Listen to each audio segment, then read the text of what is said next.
designer. I'm a newbie to violin. I just finished level 1 and I'm stuck in level 2. I'm Sam. I'm the founder of Trala. I thought this would be a great opportunity to show what somebody who's just finished level 1 should sound like. And Chen and I are going to do a little bit of a masterclass, and maybe if there's some things that she's having trouble with that you're also having trouble with, then you can see how it's done.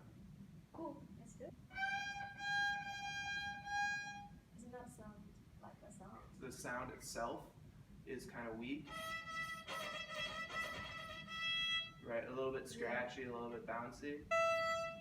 So I'm going to hold your elbow as your upper arm is moving. And when your upper arm moves, then your bow is going to go out of the bow zone.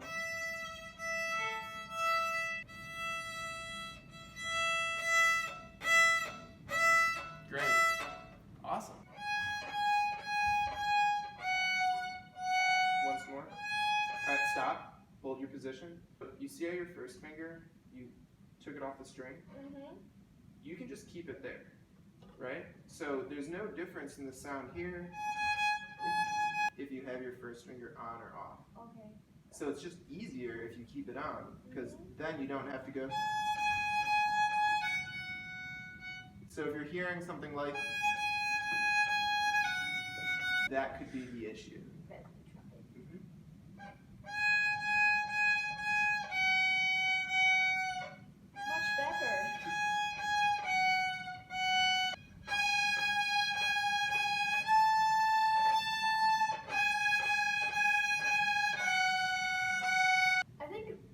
Helps me a lot. You know, when I practice at home, I don't know, I can still put the fingers there.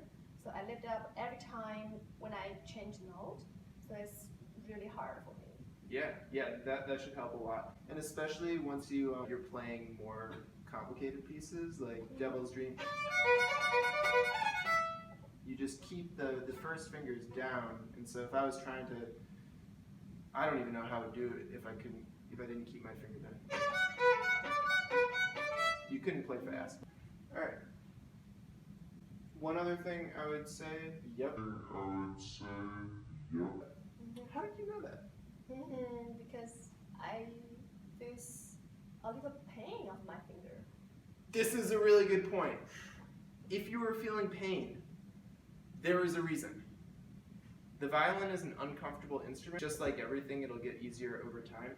But if your shoulder is feeling painful, or your thumb, or especially something in your bow hand, that's a sign that you should take a breath.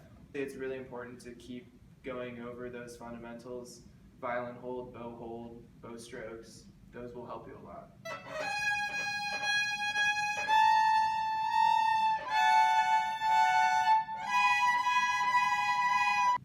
Trala can help me with the notes if I can't remember what the notes are.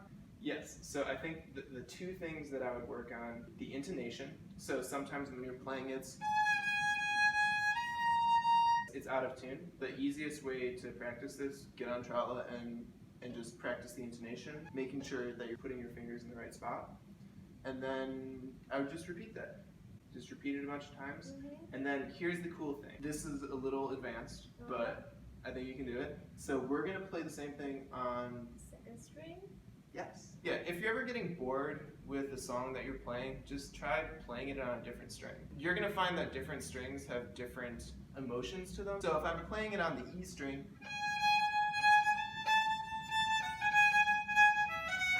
it's kind of light and airy, but if I'm doing it on the G string down here,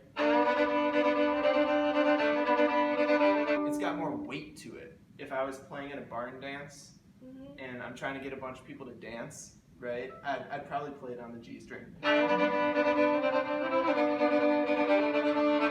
Yeah, exactly. Alright, so let's try it on the A string.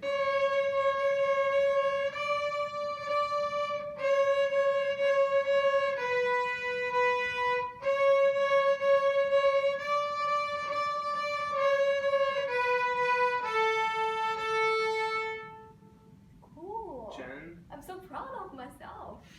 Thank you so much. I will keep practicing with Trala. Great. See you next time.